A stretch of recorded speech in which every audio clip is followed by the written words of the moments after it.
Well, welcome everybody to the second half of the Symposium on Salinity. I'm Pete Taylor. I'm a sociologist here at Colorado State University, and I'm really pleased and in great measure honored to be moderating this group of really distinguished and accomplished people. And Neil will be up here in a little while, I suppose, right? I'm going to sit here so I can listen. Okay. Discuss it. Well, thanks again for this opportunity, and to all of y'all that are going to speak this afternoon about the salinity crisis and its contemporary significance. And I'm really especially pleased to be involved in this because, except for an historical accident involving an advisor who was an ex-Maryknoll priest who sent me to Bolivia after college, I might have been an historian.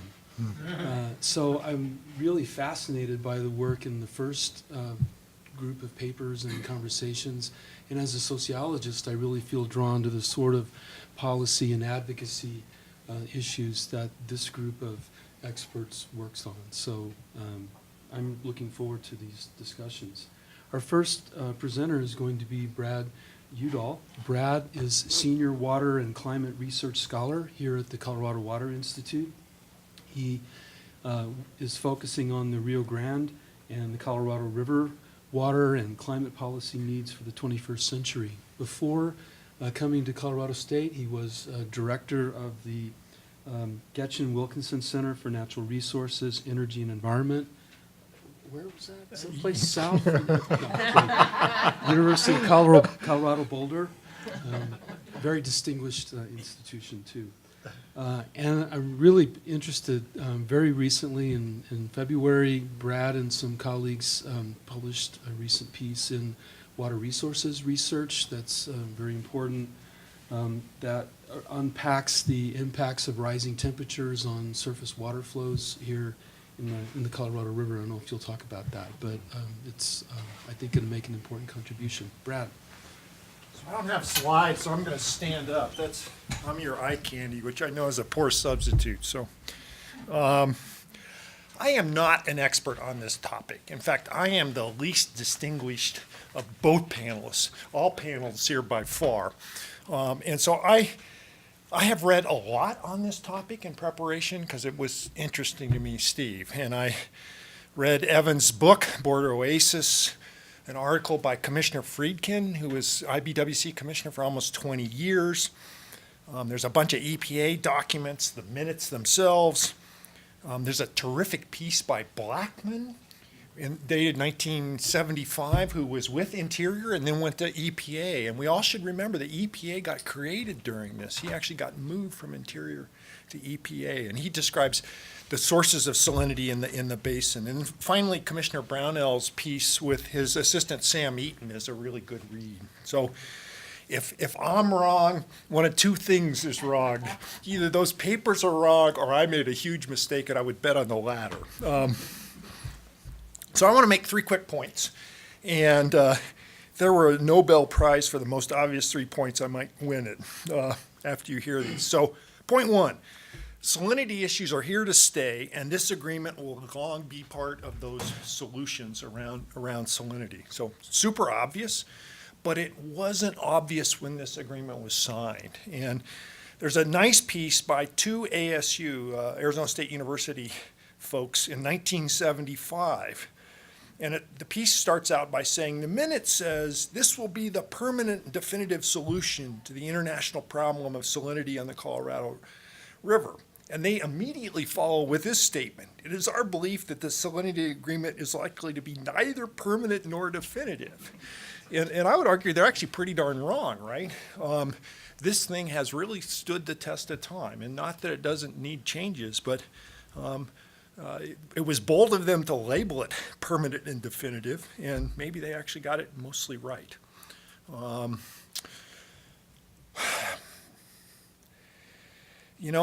We had a little discussion about the management issues. Flavio, you talked about that a little bit, about just the challenge on that. And, I suppose one of my questions would be, is there an ultimate absolute limit to salinity that we ever will need to deal with? I don't know. But it's something interesting to think about. And I don't think salinity's ever going to reach a crisis point again. I just don't see it happening, but I also don't see it going away. And I know that Jim Prairie of Reclamation, who did his PhD at the University of Colorado, he rebuilt the reclamation salt balance model, and actually at the same time rebuilt their natural flows, which are so important to the management of the Colorado River. I remember Jim telling me that we did not understand this issue scientifically, and that the model they had did not work right, and they didn't understand it, even his rebuilt model. And the rebuilt model used a form of statistics called non-parametric statistics, and frankly, non-parametric statistics are great, but they don't offer much explanatory to the cause. They're pretty good on the predictive side, but you can't take non-parametric statistics and figure out why it did what it did. And so this idea that, for example, low flows leads to high salinity, which seems so obvious, is not necessarily always the case. And these big reservoirs actually mix salinity in a way that we don't understand. So this issue is here. We got lots to understand about it. It's not going away. I'll note that Reclamation right now is quite concerned about one of these units in the Upper Basin in the Paradox Valley, which has the deepest injection well in the world, as I understand it, something like 16,000 feet, and the pressures they use to inject salt out of this dome are I think in the tens of thousands of PSI, and they've had to dial this back recently because of local earthquakes, and they think it might have a year or two more life left into it. It takes 100,000 tons a year of salt out of the river and stuffs it down this borehole, and they don't have a plan for what happens to this. So it's here to stay, right? I mean, when that thing goes offline, we're going to want to think about other options for dealing with this. It's not just a lower basin problem, right? Dave Kanzer of the Colorado River District has a nice little paper and talks about how 15% of the load comes out of two Colorado irrigation districts, Grand Valley and Uncompahgre, and 10% out of natural springs in Glenwood and Dotsero. If you've ever been swimming in that Glenwood pool, you know, it tastes pretty darn salty. Well, guess where it ends up? It ends up in the river. And any place in the world named Gypsum, as we have Gypsum, should kind of raise alarm bells about salts, right? And we have Gypsum, Colorado right there. You know, Minute 319, for all of its cool bells and whistles that we all love to celebrate, also had, as Alfonso noted, a point about salinity. And as I understand it, that point said, do whatever you want about intentionally created Mexican waters or pulse flows, but don't touch that Minute 242. That thing still has to stay in place. So it's here to stay. Point two, and I think I already made this crisis led to much better working relationships, especially on environmental matters, and these carry forward today. You know, by the time this thing ended, the U.S. had a black eye. I mean, we just didn't, this internationally, within the U.S., obviously within Mexico, and we started off as a bully, I would argue, denying the problem, and some of my uncle's statements kind of bring me great pain to read, and I was happy to hear that maybe in the latter period he actually came around. I'm unaware of those. We ended up as a much more thoughtful neighbor. It took 12 years and 3 presidents and an environmental revolution for this to come about. You know, you also need to understand this crisis spanned this period of go-go water development from 1961. You know, 1961 to 66, imagine this. Glen Canyon Dam came online, second largest reservoir in the U.S. Navajo came online, another 1 million+ acre foot. Blue Mesa here in Colorado, Flaming Gorge, just within the Colorado River system. Pretty amazing what was going on at the time. By the end of that period, though, we understood that water quality was as important as water quantity. Let me say that you know, even within the basin and the people who initially resented doing anything about it, they got with the program, right? Because in 1974, with the Salinity Control Act, Title II of that dealt with controlling salinity within the mostly upper Colorado River Basin. And the water diverters in the U.S. knew they had to get on board this because of future development issues, that they were going to run into Clean Water Act problems if they didn't somehow start to meet a standard that was put in place right about the end of this crisis period. So, I would argue, and I think hopefully Jennifer Pitt will talk about this, by the time Minute 319 comes around, we have a lot better ways to communicate with Mexico, including these NGO channels, which I think were an important part of the Minute 319 story, where backdoor communication could happen between these two countries in a way that previously hadn't happened. So my point 3 might be, I'd love to hear what Jennifer Gimble has to say about this point, but when you look at this crisis, and Evan's book points this out, you have these enormous tensions within U.S. negotiators. So you have differences of opinion between Department of Interior and State Department, between the growers and the State Department, between the states and the State Department. And these kinds of tensions are never going to go away in these international negotiations. Article 2, Section 2, Clause 2 gives the president the right to make treaties with the advice of the consent, and that's done with a real reason, right? Which is only the president can represent the national interest and our diverse needs: border security, trade, drugs, immigration, NAFTA, humanitarian issues, even issues on the Rio Grande, right? A whole nother system. Somebody has got to represent all of us, and that's got to be the president. I know when 319 was being negotiated, the states got kicked out of the room, Jennifer Gimble, and they weren't very happy about it, right? They were decidedly unhappy about that. And yet that's the kind of way our system works. I will say that it is my sense, for example, that the state's interests are taken into account, and a classic case would be at the CRUA meeting last year, Colorado River Waters Users Association, the Mexican commissioner said, we're ready to sign this, but the U.S. was not, and I am told it was the IBWC advising that we do not have the states in agreement on what this new agreement is, and therefore we cannot go forward without the states being behind us. Even though I'll bet you the Obama administration wanted to sign that thing as much as they possibly ever could have, but they didn't have the states behind them, and so they didn't. There you have it, my 3 short ideas that'll win the Nobel Prize for the worst, most obvious ideas ever. Let me just close and with that 3rd minute, or my 3rd idea here.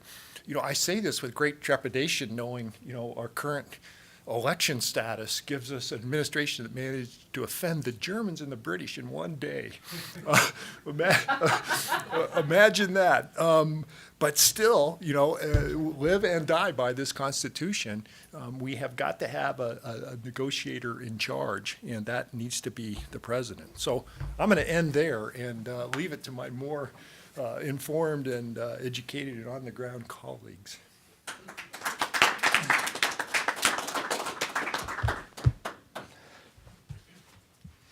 Thanks, Brad. Our next presentation is going to be by Jennifer Pitt. Jennifer is the Director of Colorado River Projects at the Audubon Society. Prior to that, for 17 years, she was at the Environmental Defense Fund, also working, among other things, on the Colorado River. She helped to negotiate Minute 319 that we've been referring to. That was very important because it brought water to the California Delta for the first time in a very long time, so it was a very significant achievement. And my understanding is that she is now helping work on a second version or successor to Minute 319, Minute 2X? 32X? Thank you, Jen. And I am going to sit. And it is true that I worked on Minute 319 and actually led a binational environmental work group to provide that sort of technical input to the negotiators on Minute 32X. But I'm actually not going to spend my talk today talking about that because I wanted to reach back a little in the history of work on the Colorado River to something that does relate very directly to Minute 242 and perhaps some of the unintended consequences of the permanent and definitive solution. So some of you in this room already know, but maybe some of you don't know, that with the salinity standard in place, the United States had to do something with all that salt. And we did build this Yuma desalting plant, but it took a few decades. And in the meantime, salty water from this irrigation district in southern Arizona that was referred to is being diverted in a new canal into an old overflow arm of the Colorado River in its delta in Mexico. And this water doesn't drain directly all the way into the upper Gulf, but rather settles in the mudflats, and lo and behold, there grows a big wetland. And the water might not be of optimal quality for growing produce, lettuce, tomatoes, wheat, but it is good enough to create an enormous wetland in the Sonoran Desert. It's 40,000 acres large. About 15,000 of it has emergent wetlands and 25,000 acres of open water.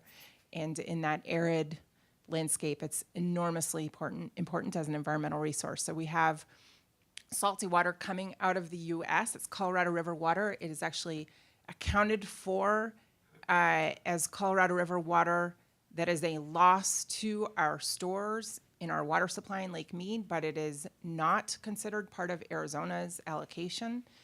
So that was part of the permanent and definitive solution. That doesn't quite add up, and so there's been a lot of controversy around it. So I'm going to walk you through some of that controversy that I had a role in trying to steer forward. So what's so important about the Cienega is that it's a very important resource for birds. It has riparian habitat, marsh birds, shorebirds.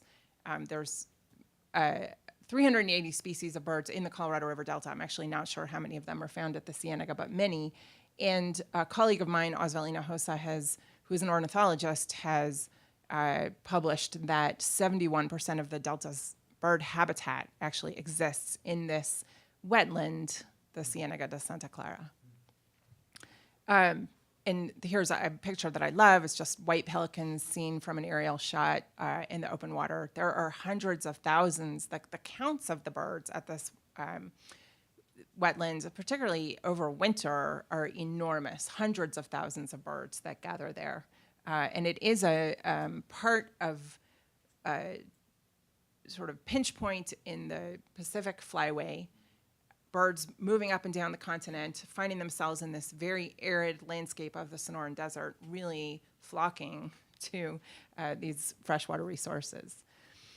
And then you have the United States. So this emerges as a wetland in the 70s and 80s, and part of the permanent and definitive solution that was defined in Title I of the Salinity Control Act is that we're going to make the Colorado River water balance whole again by building something called the Yuma desalting plant, and we're going to treat the water, the salty water, and put it back in the Colorado River so that we're not losing something like 100,000 acre feet out of Lake Mead every year.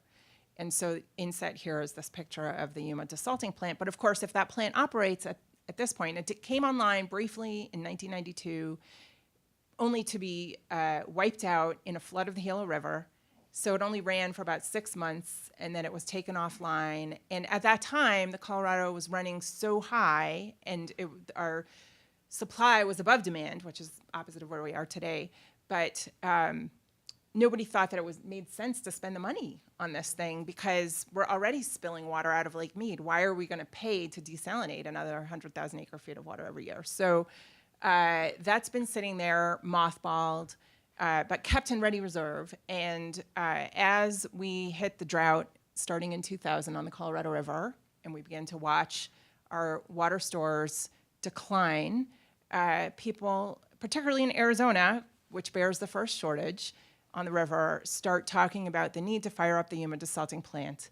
And for sure, rile up the conservation community that has its eyes not only on restoring the Colorado River Delta, but also on protecting the Cienega de Santa Clara. And let's see, I wanted to So we're a little riled up, and I have a story. I just wanted to start with a story. And it starts with the fact that we organize, Janet Napolitano is the governor, and we organize a letter of conservation groups, national groups, Arizona groups, and we send it to Napolitano and we say, hey, your Department of Water Resource and folks and your water leaders are talking about operating this plant, and we're really concerned about this wetland across the border. If there wasn't an international border, there is no way with the Endangered Species Act in place, with the Clean Water Act in place, that you could do this. But because we have an international border in place, US law does not apply, or it's questionable about what the courts would find. So we're contemplating this. Does that really make sense? This is an enormously important resource. And that actually prompted a pretty angry response from one of Arizona's water leaders. So I'm just going to read to you from a newspaper article that was published in the Tucson Citizen on April 2nd, 2004. So we're going this 13 years ago. And yes, I was working on this at the time. The general manager of Arizona's largest water provider accused Governor Janet Napolitano yesterday of ignoring critical Western water issues, including one that could help the state recover billions of gallons of water now going to Mexico. David Sid Wilson said that since taking office 15 months ago, Napolitano has yet to meet with him or anyone from the Central Arizona Project, which delivers Colorado River water to Phoenix and Tucson. He characterized her administration as arrogant, ignorant, and indifferent when it comes to water. And then the article goes on to say, Wilson took out his frustration with Napolitano and her staff earlier in the day at a meeting of the CAP board. He told board members that the governor had decided not to ask the federal government to restart a long mothballed water desalting plant near Yuma. So those angry words were about the Yuma desalting plant. So as I told you, I was working on this. I was a little exercised about the issue, and again, his interest in this was trying to prevent the decline of Lake Mead and stave off a shortage that would impact Arizona. So I went and found an ally in a fellow named Robert Glennon, who's a law professor at University of Arizona. And we didn't want to abandon the governor at a moment when she had stood up to do something to help the conservation groups. So Glennon and I co-published an op-ed in the Arizona Republic on May 10th, 2004. So just a little bit from that is, gosh, who could imagine that an Arizona governor would be ignorant and indifferent to water issues? Yet effectively, that's the accusation that Sid Wilson, general manager of the Central Arizona Water Conservation District, has leveled at Governor Napolitano. He is unhappy that Napolitano has not supported funding to restart the mothballed Yuma desalting plant. Wilson's attitude is typical of Arizona's water past, with its single-minded dedication to increasing the supply of water. So there we are at it. The water buffaloes and the environmentalists, like duking it out in public, like, right? That's the history of the Colorado River. It's where we'd been.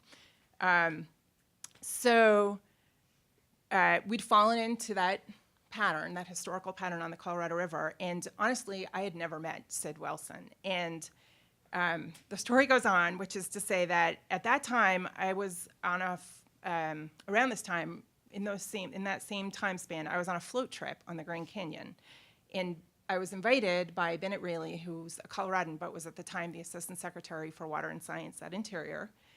And he had planned this trip, basically, for the kingpins of Colorado, and somehow I had scored an invitation. I'm not quite sure how.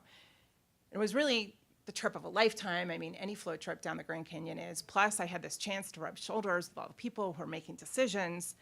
And so I guess I shouldn't have been surprised to find myself the first night around the campfire, drinking my beer, introducing myself to the person next to me who said, "Hi, I'm Sid Wilson." And so there's Sid on the river trip. He's in the middle. And just for those of you who have been around the Colorado for a while, to his left is looking at it on the left, is Dennis Underwood, who was Commissioner of Reclamation, not on this trip, though by then he was at Metropolitan Water District of Southern California, so running Southern California's big municipal wholesaler, Sid Wilson running Arizona's big municipal wholesaler, and then on the other side, that's Pat Mulroy running the Southern Nevada Water Authority, the three of them holding forth on how we're going to address coming up with rules for shortages on the Colorado River. The big municipal agencies are all vulnerable to shortages, or at least the Nevada and Arizona ones are. So I will say that it's a good thing we met on the river, because we really couldn't help but begin to see each other as people. There, Sid, in one of the springs along the river. And by the time the trip had ended, we had hatched a plan to start a conversation about the Yuma desalting plant and the Cienega, and to just plow the issues and see if we could come up with common ground. And so the fun part of my story is over. Now I'm going to tell you a little bit about the work group report. Sid, I will say, showed tremendous leadership for convening a group that included his colleagues at the Central Arizona Project, Arizona Department of Water Resources, City of Yuma, Yuma Irrigators. Do I need to adjust something? The batteries. Nope. Switch it out. And I would argue maybe for one of the first times bringing NGOs to the table in that kind of multi-stakeholder discussion. We were all at the table as individuals. We had a big discussion at the beginning that we were not going to be representing our institutions, but bringing our best thinking, informed by where we worked, but not necessarily bound to representing our institutions at the table. And that doesn't often happen in multi-stakeholder discussions that I've participated in, but I think it might have been important for this one. And like I said, this was one of the first that really reached across that divide with the water managers and the environmental community at the same table. So we worked for about a year. I started, well, let me say this, that by the end of the year, I couldn't attend the meetings because I had delivered my daughter and I was a new mother, so I became very pregnant through that year. But we did meet through that full year and published a report that had a range of common ground solutions, and they include, and actually I wanted to read to you, there's 3 principles that we came up with as kind of what we were trying to achieve. One is that we should eliminate the risks of shortage with the bypass flow. 2 is that we should maintain the wildlife habitat and ecosystem values of the Cienega de Santa Clara. And 3 is that we should maintain compliance with Minute 242, although the minute may be subject to modification by mutual agreement of the US and Mexico. So that was sort of our ground rules, or what we were aiming for. And so the recommendations, and I've paraphrased them here, and I've combined a couple because some of them ended up short-term and some ended long-term. So the report's online in a few different places if you actually want to check it out. But one was to take advantage of the fact that there's excess groundwater in Yuma, and that some of them might be used in addition to supplement the Mexico delivery, and that if the Yuma desalting plant is going to operate, maybe it should be operated on Yuma groundwater, pumped, rather than the water that is flowing to the Cienega. Another is that if there are going to be shortages, while we don't have a solution yet for the water that's flowing to the Cienega, or this accounting challenge in the U.S. on water, that there should be a fund to mitigate shortage impacts. Another was the idea of system conservation. This was a new idea at the time, that there might be contracts with water users for voluntary and compensated temporary fallowing on the river. Another recommendation was we should start monitoring at the Cienega, and that we should aim, once we know more about it, we should aim for right water, meaning the right quantity and the right quality. It's, nobody designed the drain water out of the Welton Mohawk district for the Cienega to create the optimal wetland. So maybe there's some room there, some wiggle room there. And another was that we should explore implementing unrelated programs to reduce the risk of shortage in the Colorado River Basin. We agreed, and later had moments of regret, but in the end, I think it worked out okay, that there should be investments in system efficiency, including those to salvage canceled water orders on the Colorado, because the law still holds today that if you're running a farm down in southern Arizona or California, and it rains, and you cancel your water order, which takes 3 days to get from Lake Mead down to your farm, you are not charged for that water. And so as the year ends, you can call more water, although that water was already released to you, you are not held accountable for using it. Now, that water had been, some of it flowing into the Colorado River Delta, excess flows to Mexico, but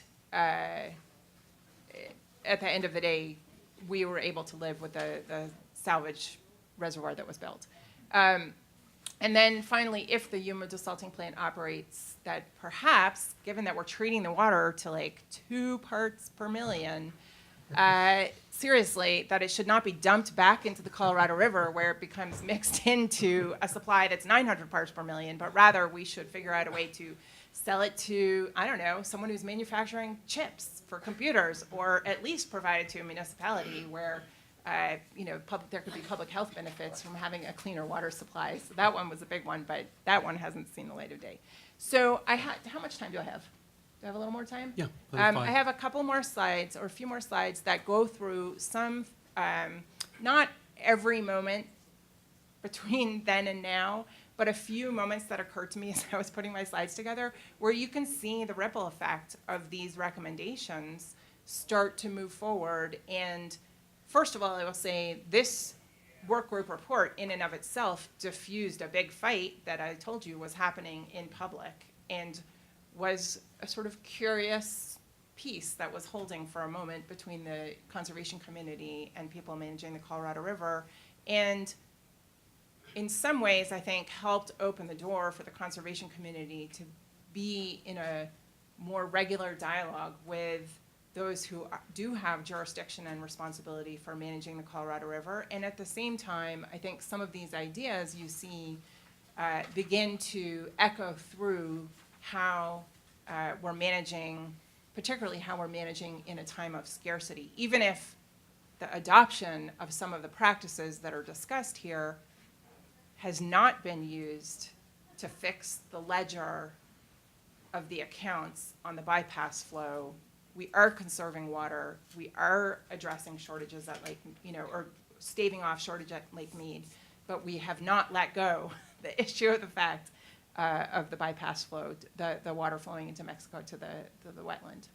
So in 2006 and 7, directly in the wake of that report, there was a very small pilot of the Yuma desalting plant, and it was not contested by the environmental community. And I would argue that in the absence of that work report, you would have seen litigation, guaranteed. It was very small. It produced like 4,000 acre-feet of water. And it allowed reclamation, I think, to figure out that some of the pipes needed fixing. At the same time, precedent-setting, reclamation established a policy for the federal demonstration of system conservation of Colorado River water, and had contracts both with Yuma Mesa down in southern Arizona and with Metropolitan Water District. And I would argue that that gives birth to the system conservation pilots that we saw implemented between 2014 and 2016, maybe even, I think, even extending into this year. At the same time, reclamation got a permit from Arizona to pump groundwater from Yuma for 10 years to use it towards the Mexico delivery. And at the same time, and I don't know that this directly relates, but it is in this, it is relevant, which is that there, in the 2007 interim guidelines for operation of Powell and Mead, you have the promulgation of rules for creating intentionally created surplus, which is essentially water banking at Lake Mead. And so there's an action to stave off shortages that's come online. In 2008, I mentioned earlier, the salvage reservoir catching the water orders that are being canceled by farmers. That's Brock Reservoir. It was quite contentious at the time, but as the wise Pat Mulroy said to me, don't fight the efficiency projects. What you need is a dedicated flow for your environmental resource. So thankfully, we took that path forward and at least temporarily ended up with some success. 2010, there's another pilot of the Yuma desalting plant, this time at full third capacity, and the plant is built in units of thirds, and it is going to operate for a year. And this got a little contentious again. And at the end of the day, what was brokered was an agreement between the United States and Mexico and the NGOs in minute 316 that said, rather than testing what happens when we deprive the Cienega of a third of its flows but give it all of its salt, we're going to instead, via this minute, take on a shared responsibility to replace the water. And the US, for the first time, sends water to an environmental resource in Mexico deliberately. And Mexico does it, and the NGOs that have set up a water trust, a private water trust, operating in Mexico to supply restoration projects, sends 10,000 acre feet of water over to the Cienega. So that's, I mean, the collaboration is unique. The sending the water to the Cienega is precedent setting, and I would argue this agreement very directly paves the way to the thinking in minute 319, which is a shared water contribution, a third, a third, a third, from the same three parties to the river in the Colorado River Delta.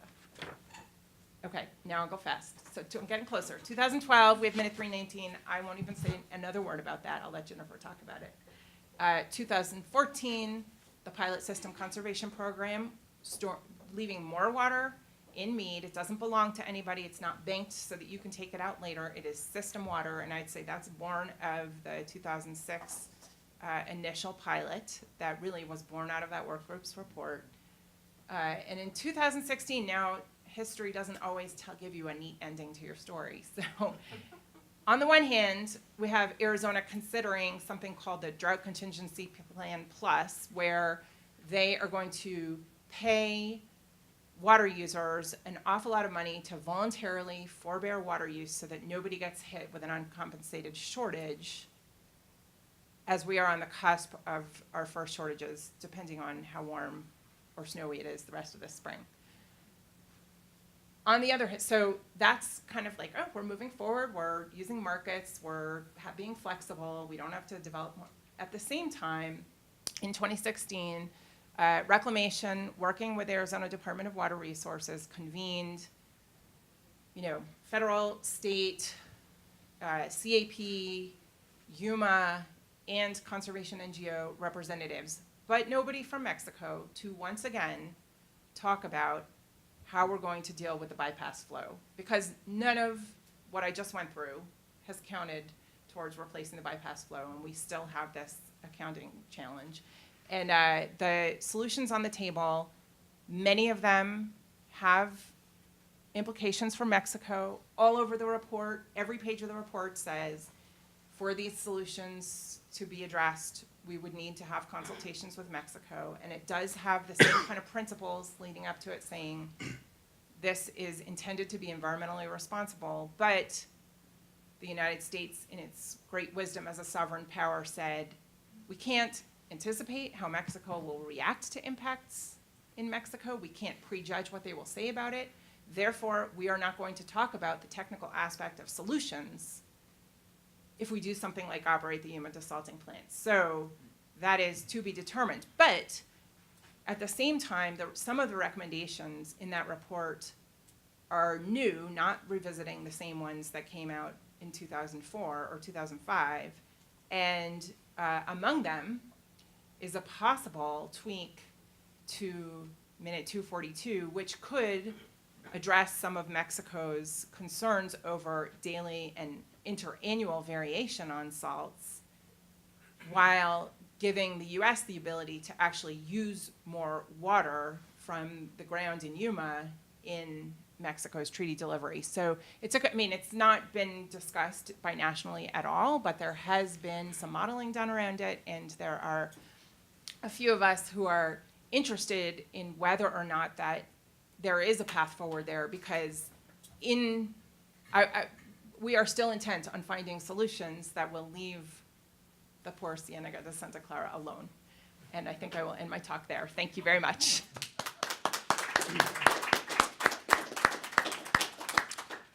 Thank you, Jennifer. Our next speaker is Jennifer Gimble. Jennifer Gimble is a senior water policy scholar at the Colorado Water Institute. She will be working with key policy stakeholders on the Colorado River to find solutions to current and future shortages. Before that, from 2014 to 2016, she was at the U.S. Department of Interior as the Principal Deputy Assistant Secretary for Water and Science. And prior to that, from 2008 to 2013, Jennifer was director of the Colorado Water Conservation Board, which is the principal water management agency in the state of Colorado. She was also involved in the negotiations on behalf of the state of Colorado with Minute 319. Jennifer. Thank you very much, and thanks for the invitation here. The wonderful thing about working for the university is I can pretty much say what I want now. I don't have to check with the policy advisors at Interior or the policy advisors at the governor's office. But there are a lot of interesting stories to tell. But Jennifer's presentation really underlies it. And when we signed, the day we signed Minute 319, and I was unaware that that was a Mexican holiday. None of our Mexican, if they told us it just didn't register. But after we signed it, there were a lot of us out at the bar, big table of all these people who've been involved with that conversation. And Commissioner Dresina, who is the United States Commissioner for the IBWC, and Commissioner Simon, who is the Mexican Commissioner for SILA, that's the Mexican side of IBWC, were standing at the table. They had some things they had to do with their ambassador and yada yada. And then they came and they stand, and I went up to him and I said, "This is the real success of this minute.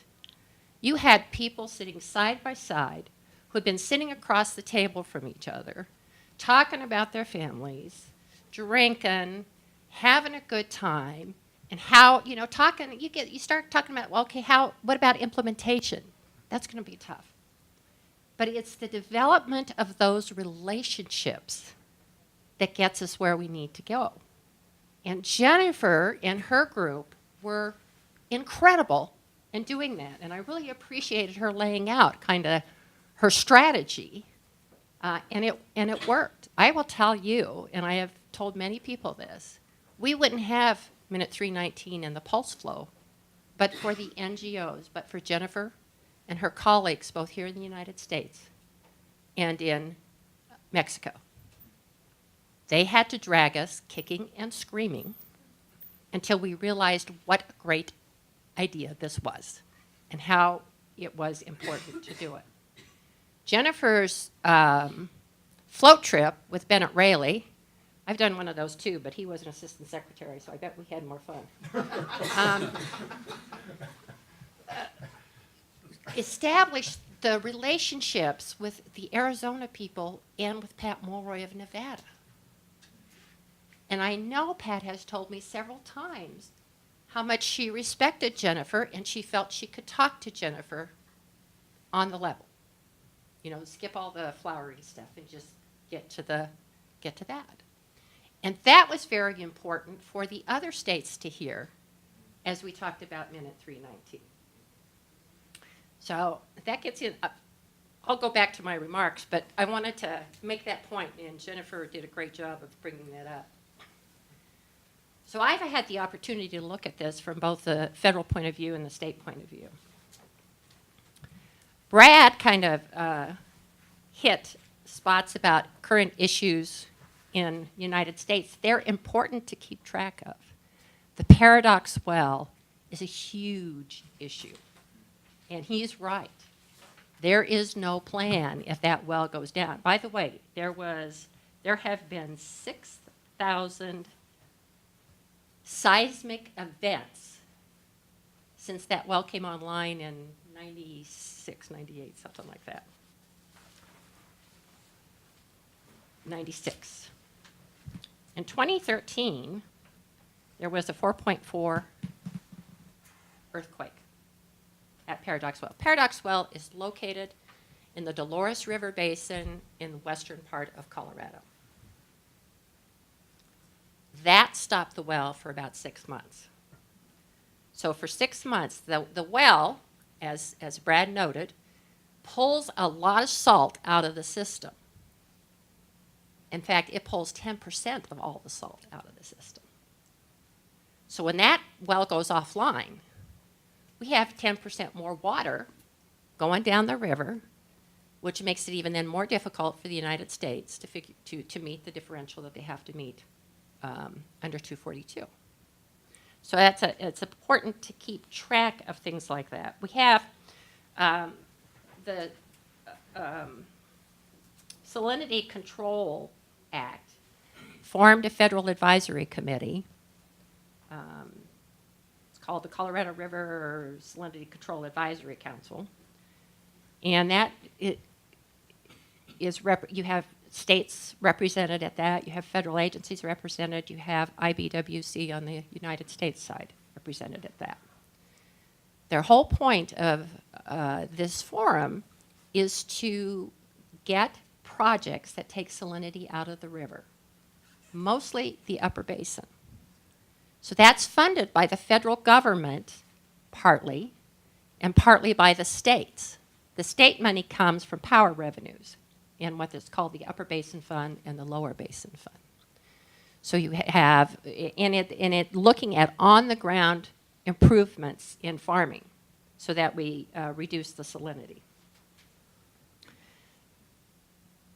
Upper Basin states and Lower Basin states look at salinity management a little bit differently in the river. Upper Basin states want to make sure that we meet the Mexican treaty so they can develop their full compact entitlement. Lower Basin states want to make sure that we meet the treaty and they want to sustain their supplies. On top of that is something that Jennifer referred to, I think Brad might have too, is what we call the structural deficit in the lower basin. And that is in the upper basin, water that is evaporated from reservoirs, water that is delivered, has a surcharge on it. So much evaporation is charged to the upper basin states. In the lower basin, that's not the case.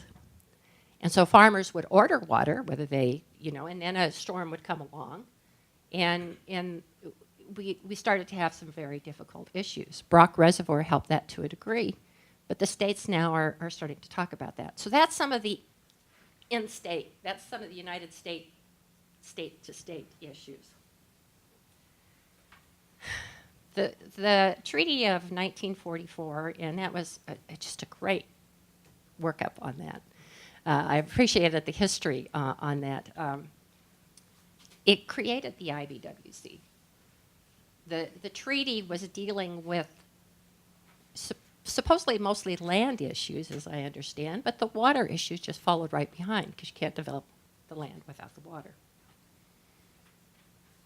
Minute two, something I didn't know is that between Colorado River and Rio Grande, 2/3 of the boundary between the countries are those water bodies. Minute 242, you've heard a lot about that. The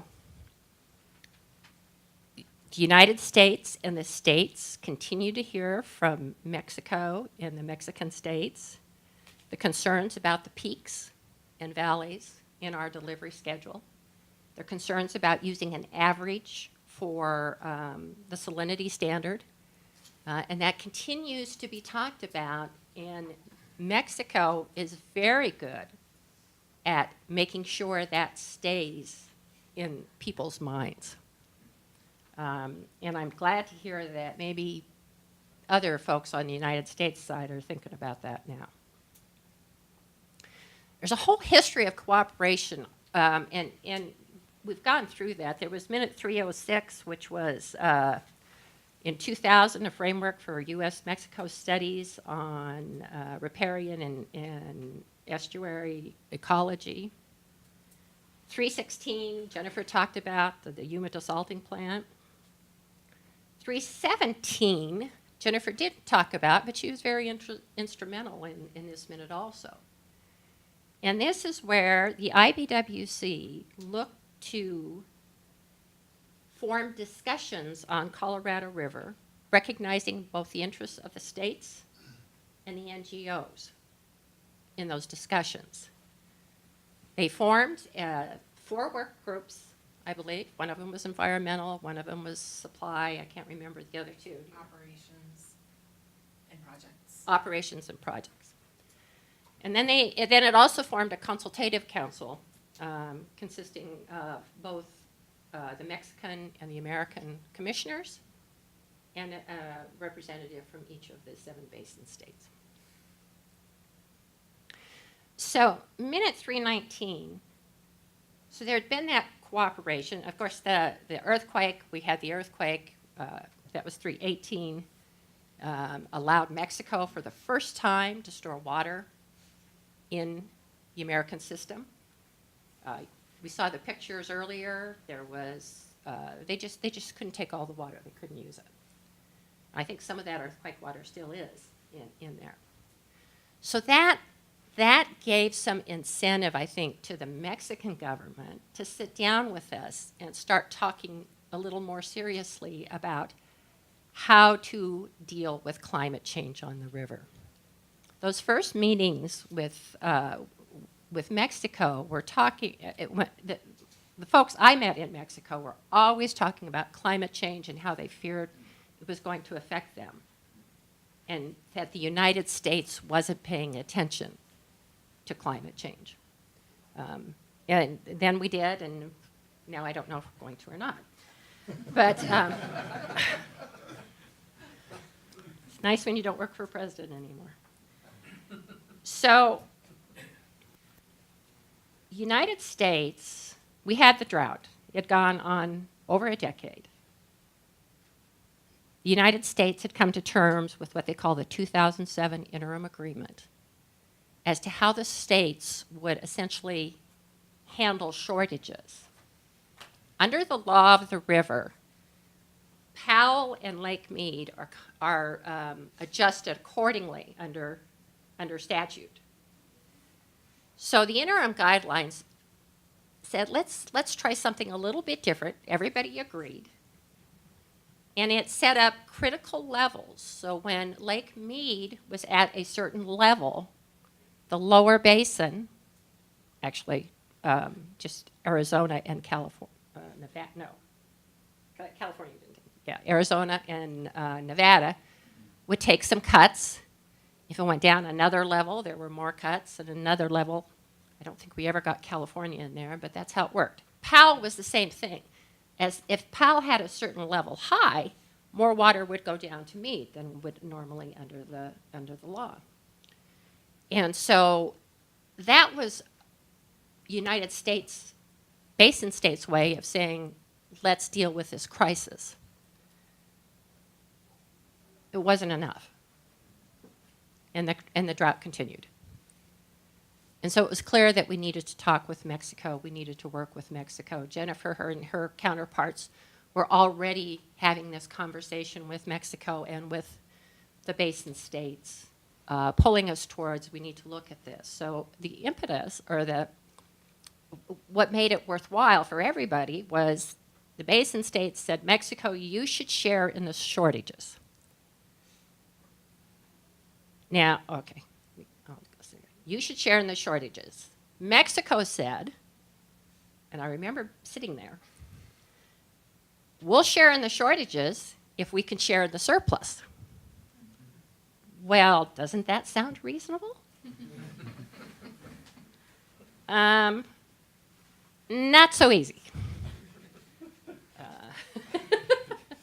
I think Lower Basin had some serious issues with that. Upper Basin initially had some, but I think we finally came to our senses. Everybody came to their senses, and that's what happened. It was a reasonable request. It allowed, the minute also allows for what's called intentionally created Mexican allocation which is like the intentionally created surplus that Jennifer talked about in the United States, which would allow Mexico to fallow land essentially, or to work on some efficiency projects and keep water in the reservoir to be then delivered at a later time. Now that delivery at a later time interferes with how Minute 242 calculations are made with respect to salinity. So what happened with 319 is we basically said, well, we'll just pretend it's not doing anything, and we'll continue to calculate as if we didn't deliver that water. And that goes to my question I was asking Alfonso.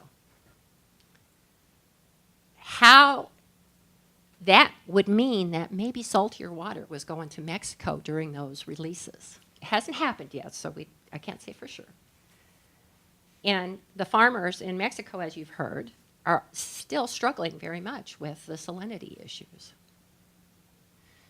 But that was the salinity measure in the in the minute. There were pilot projects to generate more water for environment, and of course the pulse flow, where we actually contributed water. Each, as Jennifer said, the NGOs, Mexico and U.S. put in a certain amount of water, and we were able to see that flow go all the way to the sea. Our engineers didn't think it would happen, but it did. And there's wonderful pictures out there on the internet about the Mexican community celebrating this life that's now back in their, came back into their lives. This agreement has been internationally acclaimed because of dealing with the environmental issues. It has, many people are quite interested in how we did it, and it wasn't easy. And so the other important thing about this minute is how we did it. I want to talk about that a little bit. There are protocols in negotiating between two nations. State has protocols. Mexican state has protocols. And that did not include other parties at the table. There are all sorts of rules and protocols that go with that. So we weren't kicked out, Brad. We weren't invited. And both the states and the NGOs, very, very interested in being at the table for the negotiations of this minute. And IBWC on both sides, Mexican and American, saw that something needed to be done differently. You had to do it differently. So with the help of Secretary Salazar, who had very good friends in the Mexican, high-level friends in the Mexican government, had a lot of respect of our State Department. He convinced them that we would lighten up on the protocols for our guys. Commissioner Simon in Mexico had a huge risk in doing this. Mexican, I think at that time there was a new Mexican president. People were still kind of getting settled into things. But he convinced his higher-ups that we had to let more people at the table. And he based his argument on climate change and the type of agreement we were looking at and the good things that could be done for Mexico. And one of the things I think he also said is that Mexico could gain some U.S. money on projects in Mexico, which was interesting to hear Alfonso say. The farmers were saying, isn't that your job, Mexican government? But if they could get it out of us, good for them. That then allowed them that allowed the states to be at the table. We still had the issues of the NGOs. And in talking about that, I want to kind of back up and give you the perspective of the states. In Mexico, the federal government distributes the water. All the water is essentially owned and allocated by the federal government. That is not the case here in the United States. In the United States, under the Equal Footings Doctrine, the states control the water or own the water. The states don't have an obligation to the treaty, but we do. We have to make sure that that treaty amount gets delivered. So the Bureau of Reclamation has always been very good about including states in these kinds of conversations. But it took a lot of explaining to the Mexican government as to why the states needed to be at the table. It took a lot of explaining to our State Department why the states needed to be at the table. States had compacts among themselves that allocated the water in the United States. Those compacts acknowledged the duty to Mexico. So that was the perspective of the states. The states didn't quite feel that the NGOs had that same responsibility and resisted the NGOs being at the table. There was a lot of respect for Jennifer and her colleagues. And due to their good nature, and they fought hard, but due to their good nature, they realized that the states weren't just had a really difficult time understanding about them being there. And so we found a way to work with the states, or to work with the NGOs. They were not at the negotiating table, but we brought them into our in-house or in-state strategy meetings to talk about things. We bounced things off of them. That helped, I think, establish a trust between the Upper Basin especially and the NGOs. And so it, you know, I'm so impressed with how the NGOs handled all of this on the Colorado River. So with that, the states came to the table. Well, then it was an intimate group of 40 or 50 people.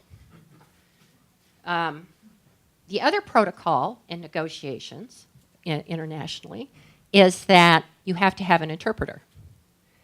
And the Mexican commissioner has to speak Mexican, and the English commissioner has to speak English, and then you have interpreters doing that. We found very quickly that the interpreters didn't understand water type issues. A lot of misunderstandings came out of that. Fortunately, most of the Mexican folks at the table understood English, very proficient in English. About half of the United States folks understood Spanish. And we would catch those problems, usually a bit later than we would have liked to, but we would catch them. So then we said, we can't do this with a big group. We went down to a much smaller group. We had about 12, maybe 12 or 15 people then, who took turns meeting in San Diego and in, where did we meet? Tijuana, thank you. And that's the group then that just pounded out this agreement. And those people are my lifelong friends. And I feel like I'm theirs, you know? I hadn't worked with Jennifer much. I'll call her a friend. And I hope she does the same for me.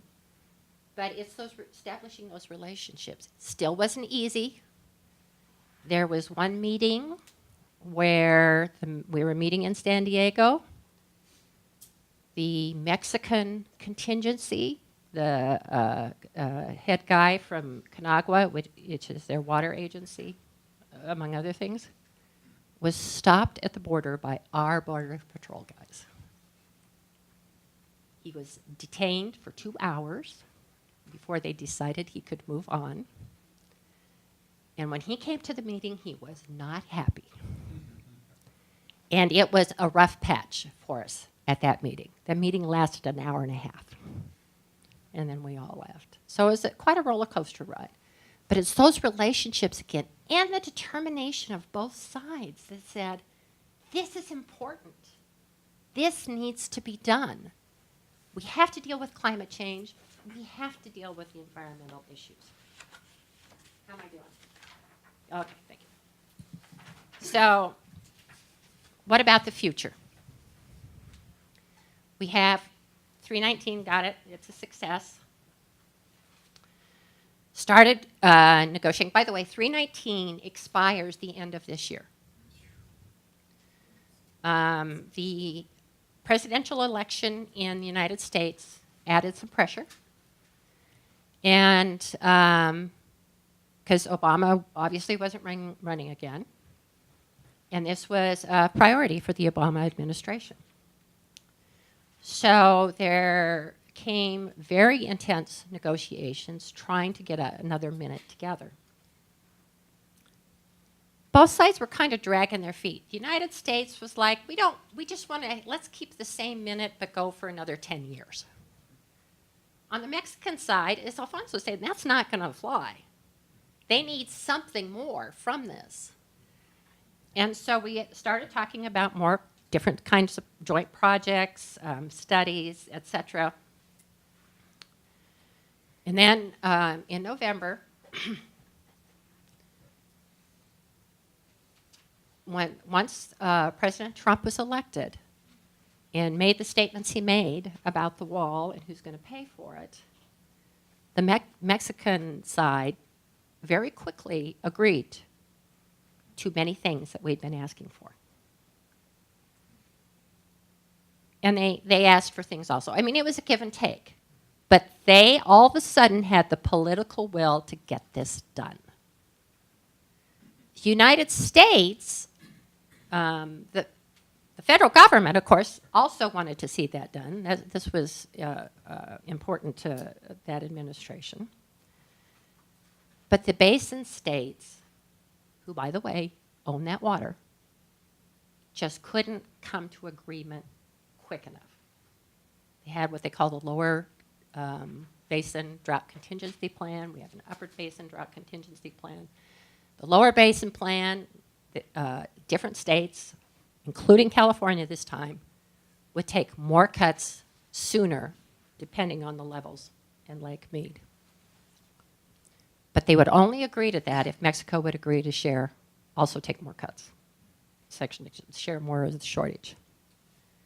Lots of internal imaginations going on in each state, in the Upper Basin and the Lower Basin. Arizona has an issue where certain things have to be approved by their legislature.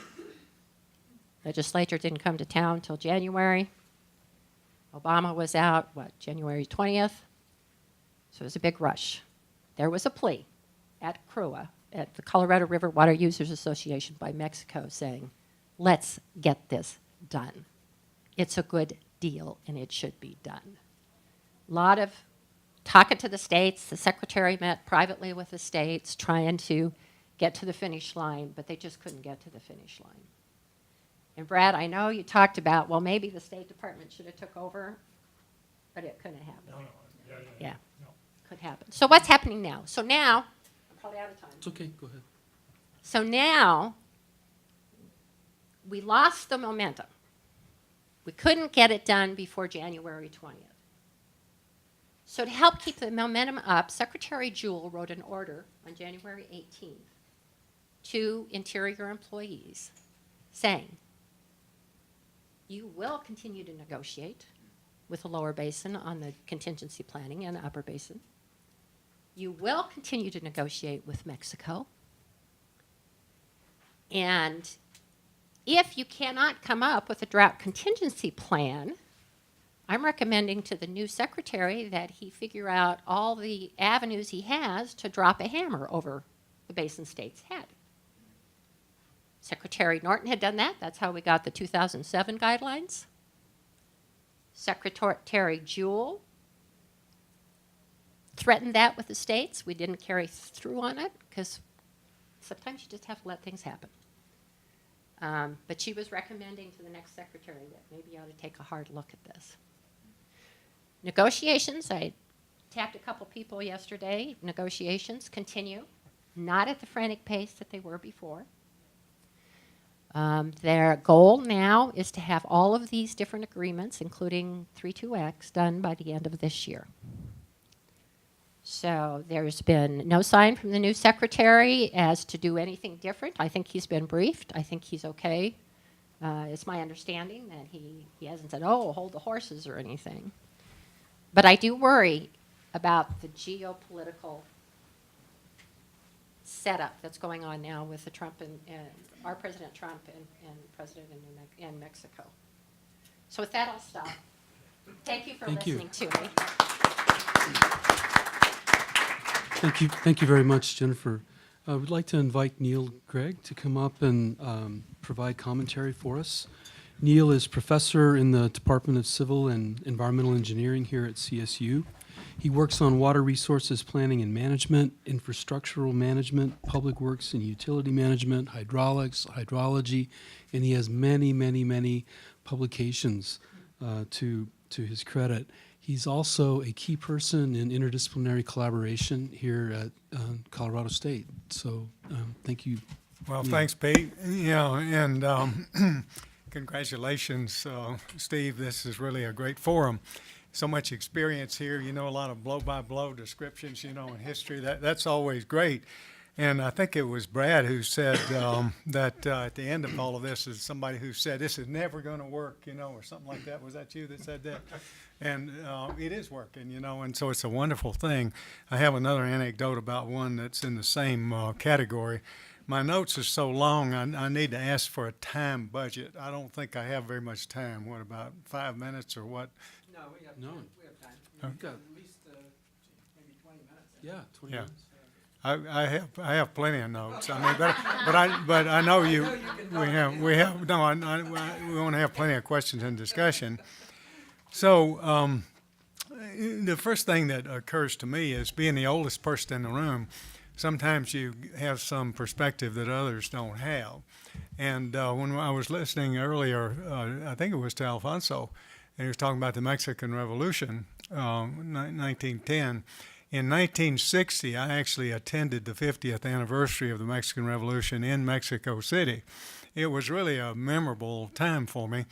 I was a cadet at the military academy, and they selected a small group of us who were taking Spanish. That doesn't mean we could speak Spanish, but, you know, we're taking Spanish. And we went down and we participated for several days. It was a wonderful experience.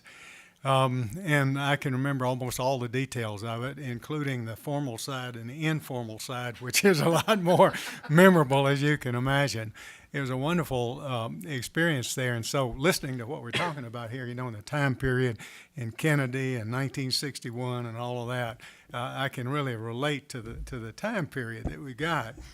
And that got me to thinking about the history of this whole thing. And if we had had more time in the first panel, I was going to ask a little bit more about the timeline of history.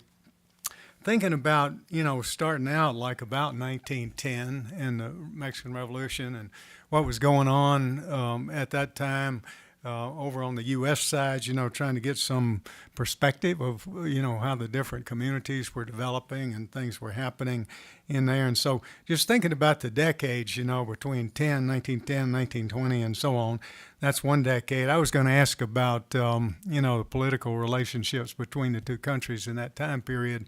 I just had a conversation the other day with a cab driver in Tucson, and it was all about, you know, what's his name again from Chihuahua, you know, the gorilla down there. Yeah, Pancho Villa.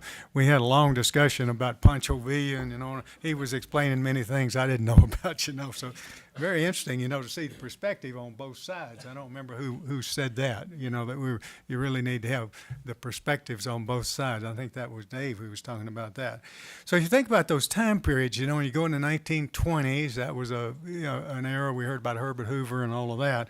But then in the 1930s, the New Deal, you know, and that was kind of a go-go era in resource management. You know, you had the Industrial Planning Commission in the United States and the River Basin Management Commissions, and And that was kind of setting the stage. Somebody said something about FDR wanting to move this thing, to get the 1944 agreement in place, which is real interesting because as you think about what's happening in parallel on the Colorado River itself, I recall in the Water Institute, we have a tape. I don't know if the tape's still around, but it was the actual speech given by Governor Carr, in 1943 about how great water managers and developers are. And if you listen to that, you can really tell that that was a different era and a different, thinking period than what we've got today. I mean, it was all this rhetoric, speech making, it almost sounded like Huey Long might have been giving a speech down in Louisiana or something like that.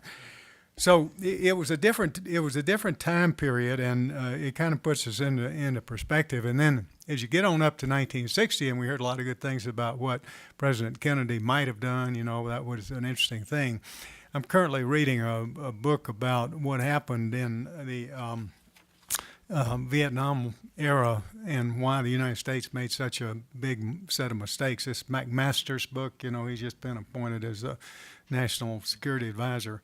And it is one mistake after the other, and you get in there and you wonder how in the world could Lyndon Johnson pay any attention to anything domestically with all the stuff going on, and he was being frustrated, but he was still pushing, the Great Society and the, New Deal reborn and all of that. So there was a kind of a momentum in that period of time that you didn't have before and we don't have afterwards, but it all kind of sets the stage for, what made all of this happen.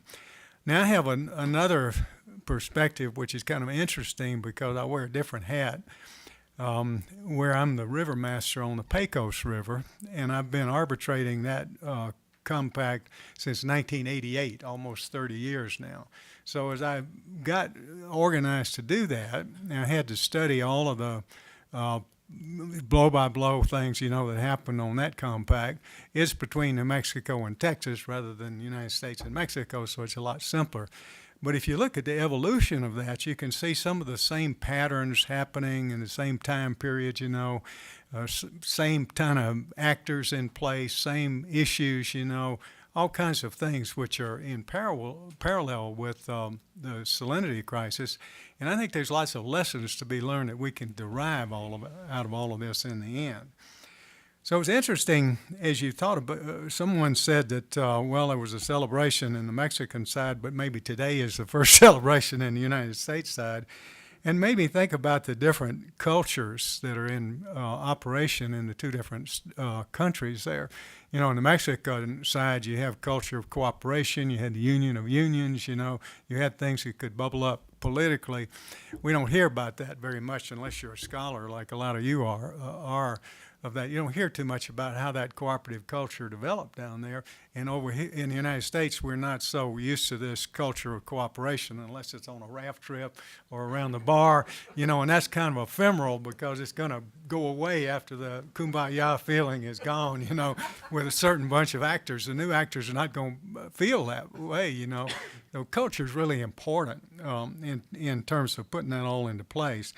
So I was thinking about that, in terms of what this case, and I think about it as a case really because it's a really complex case, what it can tell us in terms of what we can learn and what we can take away in terms of our different management systems. On the one side, the Mexican side, more cooperation, more ability to come together, more of a focus at the local scale, local to federal. Rather than here we have local to state and then federal. It's a whole lot different. And we have all these large districts, and they, like Pat Mulroy's district or agency or whatever it is, IID and all of that. I have worked a little bit with IID. We have a former water manager from IID on our staff here, a fellow named John Eckhart, and he was down there running things for a while, long time really, and he would talk to us about all of these groundwater issues and wastewater issues and the Salton Sea and the birds. And so I was real interested in what Jennifer was talking about on the bird population, in the Ciénaga de Santa Maria? Santa Clara. I'll work on that afterwards, you know. And, you know, it got me to thinking about something I'm going to mention in a minute about regional environmental management and cooperation.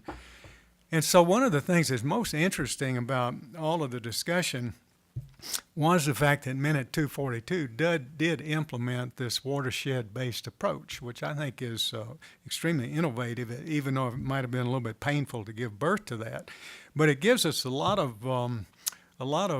sort of insight into how shared governance can be developed, how we can get some kind of a paradigm for cross-border collaboration, whether the border is an international border or state border or even a border between two counties, you know, like in the United States here.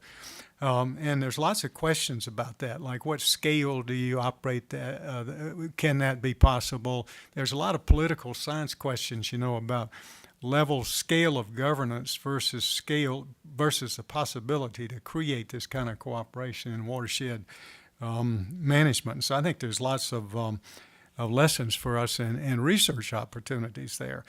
And have always been a student and an observer of what a great role NGOs play in our political system. It's kind of like they're a lubricant. You know, they lubricate the fault lines between the government, whether it's federal and state or two national governments or whatever. And I think that the role of NGOs in general is very underappreciated in the whole business of watershed management and finding solutions to things. They even have the possibility to go across national lines sometimes, like in this case we saw. I think that's a tremendous witness to what can be done on that in the future. And I thought it was very interesting. I was listening carefully to what Steve was explaining about how that the United States decided to subject itself to the International Court of Justice and arbitration procedures and all of that because a lot of times when you look at the political calculation in sovereign governments like that, they're going to take that into consideration, whether they have to, they don't have to, or whatever. I've been involved in a little bit on a big conflict on the Chattahoochee-Apalachicola River over in the southeast, and I saw that in operation, you know, which is just spun up into a big lawsuit that just keeps on going, and the extent to which you agree to subject yourself, to all of this, that's really important. So I think that's got some legal implications in terms of environmental management, environmental governance in general, and all of that. The last point that I came up with, and I just have a few summary points that I want to make, was Alfonso had on the bottom of his last slide something about how you need a lot of capacity building, to make these things work out. And, of course, capacity building has got kind of a nice ring to it. It sounds great, it doesn't threaten anybody, but it's kind of hard to do. But as I was thinking about that, I thought about the turnover of people, and when we lose the kumbaya part, the people who negotiate the treaty, and then all that's turned over to other group of people, what happens then? And I can go back to my almost 30 years of being in charge of the compact on the Pecos River. I keep a log of the different state representatives, the lawyers and the technical representatives, and that list is getting to be very long. As a matter of fact, the current technical representative in New Mexico is the daughter of the first attorney that I worked with there, so that tells you. Huh? Yeah. Peter White was his name, and Hannah Risley White is their daughter. Yeah. And so the timing of this thing, and the capacity building and thinking about setting up, the future generations to make these things work is very important. So I had such a long page of notes listening to all of this. I couldn't get them completely organized very well. I was trying to do it, but I ended up with just a few kind of summary thoughts. And the first one is that International Court of Justice part with ways to arbitrate things like this. I think there's a lot of need for coming up with models that'll work at all different scales of environmental conflicts of different kinds. What works when? It's nothing. There's not going to be a cookie cutter solution for any of these, but having patterns that work, like that. I think people are desperate for that. That's one of the reasons there's so much interest in this success that you all had, with this as a case like that. But it's going to be hard to replicate it in another place. Second thing I had was whether there, just as kind of the mechanics of this particular one, whether there's any chance of some trading, some kind of a management arrangement where you could even trade, have food, water, nexus type training, and I don't know if anything like that could be worked out, or. Depends what happens in NAFTA. Yeah, well, there again, and a lot of the things that I work on, show that everything we're working on is a system of systems. And so there, NAFTA is another system, and we're dealing with this system. So if somebody could configure all of that and show the full advantages and disadvantages, we'd be way ahead. I'm not very hopeful as you know, on that. I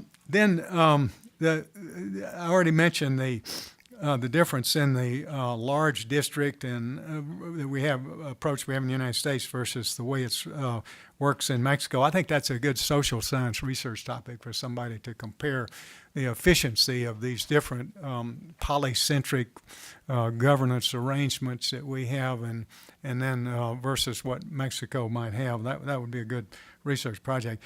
And then I have my point on that watershed approach. I think that's really interesting.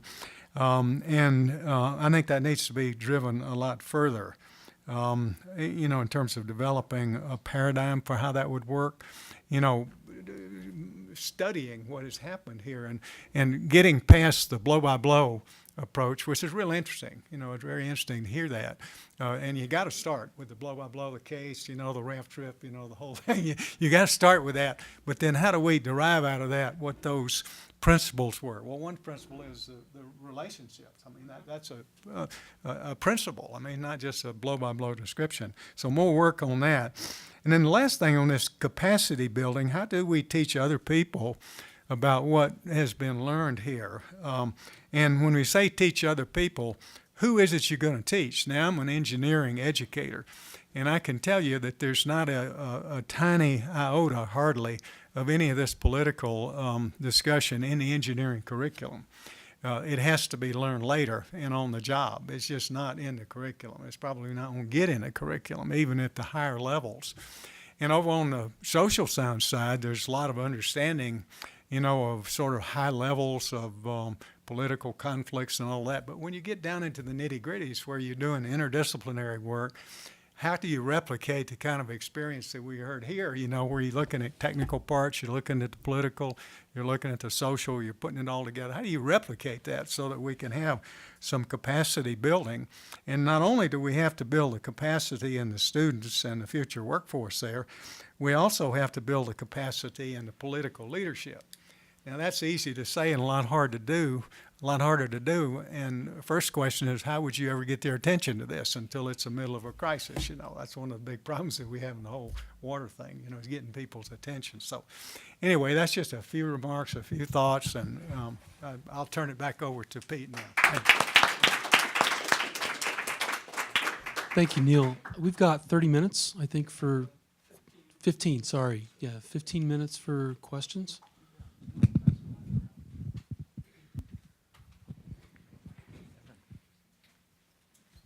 I just want to express my admiration for those of you that actually do this work on the ground level. It must be challenging, sometimes frightening, but greatly gratifying. And I admire that a lot, kind of looking from the ivory tower. So thank you.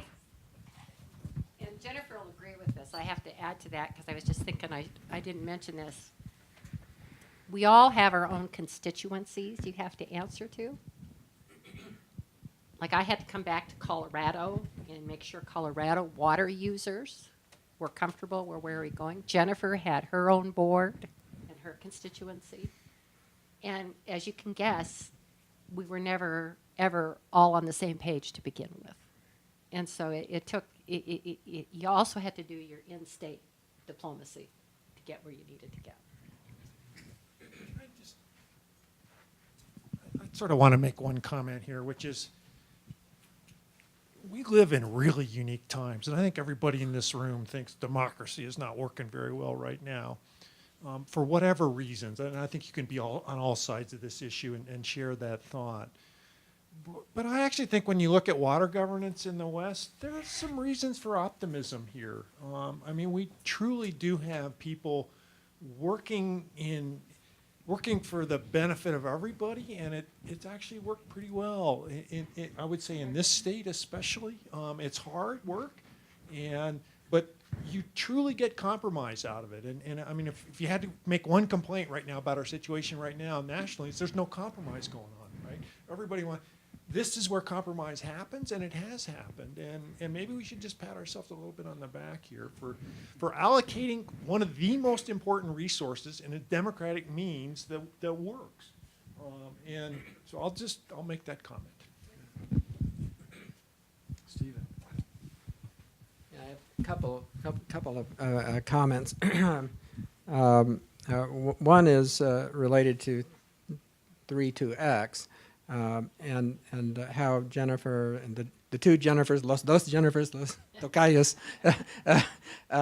how they view the intentionally created Mexican surplus as an incentive for agreement in the Basin states. How important is that going forward under scenarios of climate change, drought, and diminished flows?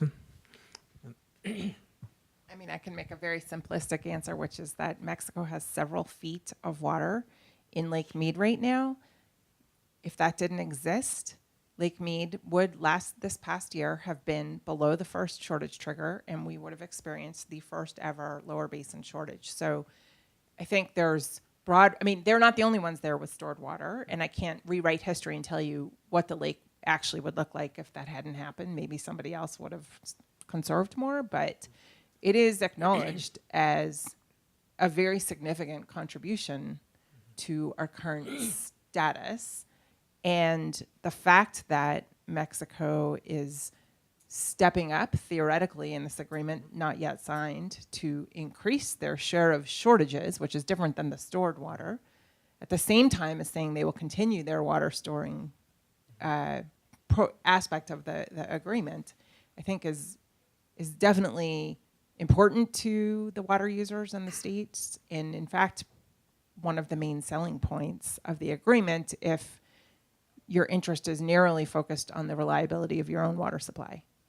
Okay, good. I mean, I would just kind of assume that it was maybe more important for the lower basin than the upper basin, but I think everybody's in it together, et cetera. The other is just a comment. I was working a couple of years ago on some stuff related to the Tijuana River Basin, and the same issue keeps coming up along the border, and that is it gets to the protocol of U.S.-Mexican relations, and that's the fact that people at the local level or state and local level do not have the diplomatic access to cross the border as quickly as other folks. And that, as it turns out, in the modern era, strikes me as a very, very Neanderthal, ancient kind of practice. It's a significant barrier to problem solving, sharing, building relationships, and et cetera. Is that kind of how you see it? I was going to say, I'm going to defer to Jennifer because the protocol issues were just huge to overcome. And I didn't finish my story about negotiating and using an interpreter. When we got to the small group, we threw out the interpreters. And then things went a lot faster. But Jennifer has probably got some good stories. Well, I mean, you're literally talking about crossing the border on the wall, right? So, or not the wall, but our ports. Right. So, and this is all sort of on the table now. It's going to become more challenging. So, this is a little bit of a tangent, but the International Boundary and Water Commission, part of what they handle is affluent well, there was a lot of complaints in the Tijuana estuary, which crosses from Tijuana up into the southern realm of San Diego. And there was concern about untreated sewage flowing up into the estuary. And I don't even remember what year this was agreed to, but the International Boundary and Water Commission built an international sewage treatment plant. And the deal is that it is located in the United States. It treats the effluent, and we send the effluent, the sludge byproduct, back to Mexico. Think about that. So, and we've just, and you know, so they actually, so there's a wall, and there are ports, and you've heard about the legendary long wait times at the Tijuana border. There is a sludge gate where trucks can drive through because they're daily taking, I don't know how many truckloads of sludge, like, think about it, sludge back to Mexico. Here, have your sludge back. And we're giving it to them. So rather than sending these trucks through the big lines at the border, there is literally a place at the border wall where if you have the right garage door opener, you can click and the fence slides, and then you go into the no man's land, and then you can click it again, and the second fence slides, and you go through, and there's cameras on it and everything, but the folks at the agency have permits to do this, and for a while, they were actually taking us for the negotiations back and forth through the sludge gate. And they got, they'd have to get our passport numbers ahead of time, so they actually were allowed, so... We could avoid the lines then. Right, but a couple of years ago, they put an end to that because I think it was just making the Border Patrol folks a little too crazy to have to keep track of it. At the same time, I will say that learning about that gave me a little bit of insight into the vast potential for strange things to go on when you're moving truckloads full of sludge through the border at an unsecured border point. Somebody should go investigate that. I've got a question. Is there a question back there? I had a question. Your presentations have really shed a lot of light on the potential of collaboration to address these transborder issues, but we've also mentioned numerous times regulatory kinds of motivations and stimuli. What would y'all say is the importance of state regulation and things like the Salinity Control Act and the Clean Water Act as pushing people to the table to collaborate? Well, I would say the NGOs have been great about doing that. Because the states were very slow in getting where they needed to get. But when you start talking quantity of water and how quality affects that, you got to deal with it. And so I think that's the sledgehammer that the environmentalists could use in the Salinity Control Act. You're right. The states, again, we were kicking and screaming, coming to the table to do what we needed to do. I'll just offer a slightly different perspective. It's interesting to hear you say that because I feel like I've had a very unique career as an environmental advocate working outside the rule of law, which is not to say that the law of the river doesn't matter in everything that we try to do. But when it comes to trying to figure out how the U.S. and Mexico can work together at the border and how to manage these border environmental resources, nobody's environmental laws apply. And so on the one hand, we've been incredibly constrained by that. And on the other hand, so there was litigation. Defenders brought litigation on the Colorado River Delta on the channel. The river channel flows back in 2002, and the courts found that the treaty trumps the Endangered Species Act on the river.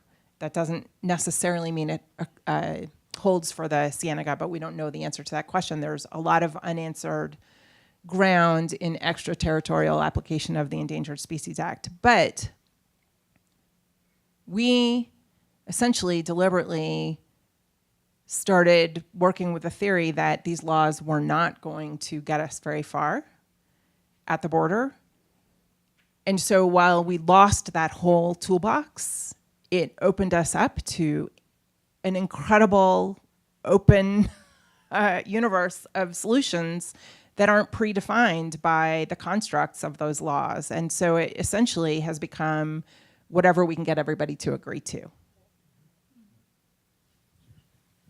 Brad, did you want to comment? Well, I actually have a clarifying question, because I made this blanket statement that you all weren't at the table, and that was based on discussions with reclamation people who, said that you all were irritated. But you portrayed this very different perspective. Is this a separate table or that feeds in, or how do you reconcile this blanket statement of mine that appears wrong with what you described? Well, and I don't know who you're talking to at Reclamation, but when we started, that was the case. The first meeting between United States and Mexico happened at Southern Nevada Water Offices in Nevada.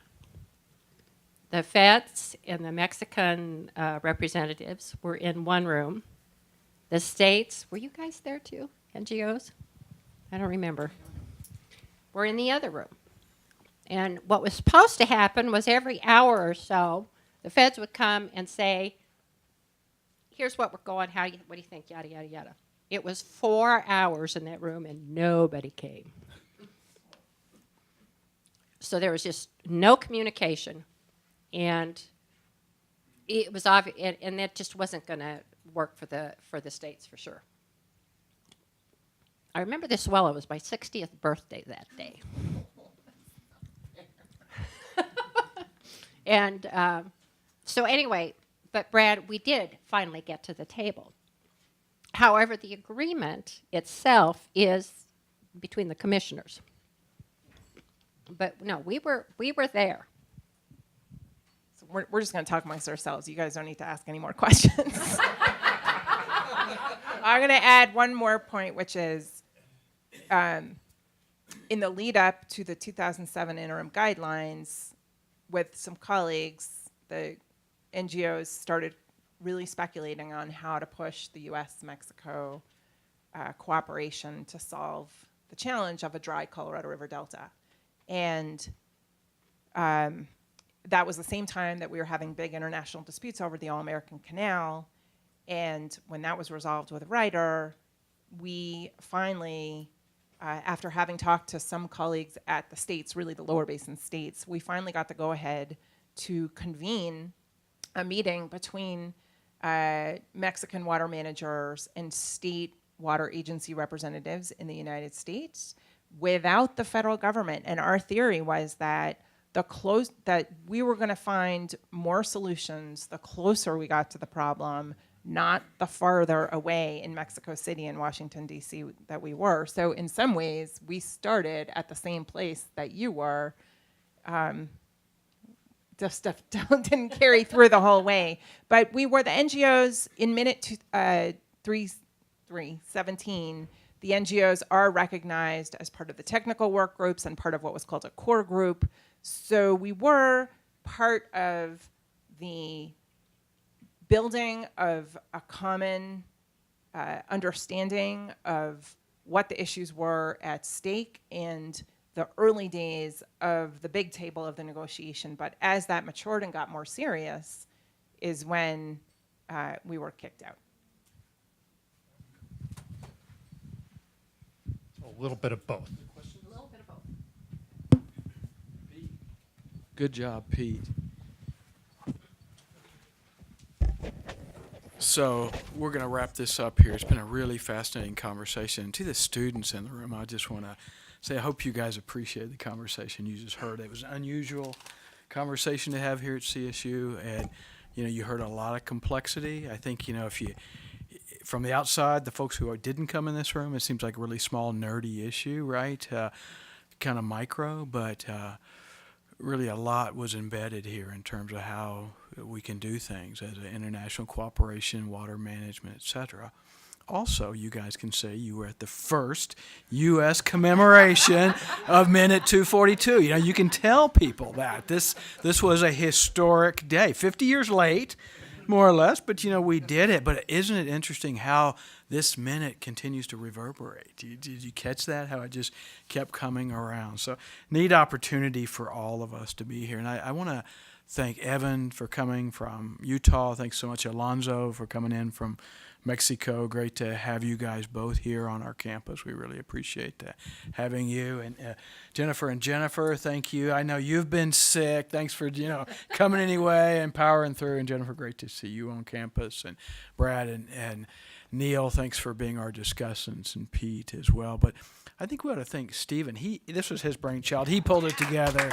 Let's thank him. Great job, Stephen. Thanks to the students who are in the back of the room recording. I think the idea is we're going to write something up for Colorado Water Newsletter. We're going to have the recording. I'm going to try to put that on the CWI website. If not the SoGES website, we'll have that up, and we'll figure out how to commemorate again, the first U.S., right? We're going to keep that thought alive. Stephen, you've done something here, so congratulations to you. The story isn't over yet, students, right? You can see this. This is going to keep rolling. You guys might get to play a part in this also in your career. So with that, Stephen, I'm going to turn it over to you, and you can dismiss us or whatever you send us to a reception. Yeah, I just want to thank everybody for coming and entertaining my nerdy idea about minute 242.